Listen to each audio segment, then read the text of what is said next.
I am the Tofu Golem. Please enjoy the video. You start by confirming permissions. You need owner or contributor on the subscription. Once you've verified roles, sign into the Azure portal and open the Latch controls pane.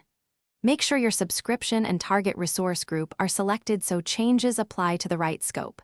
If an extension is required, install it now.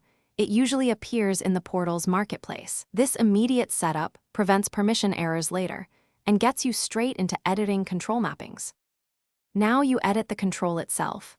Locate mappings and select the entry you want to change. You'll adjust scope, conditions, and assigned identities.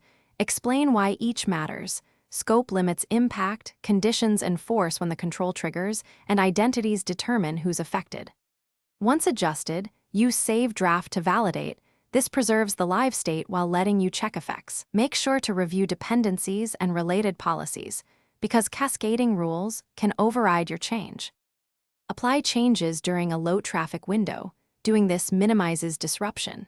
Once applied, verify by running an access test with a non-admin account so you see real-world results. Monitor activity and diagnostic logs to confirm triggers. If you spot unexpected denials, make sure role assignments and conditional policies aren't conflicting.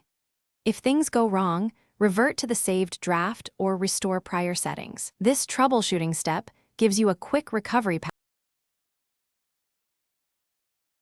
Thanks for watching.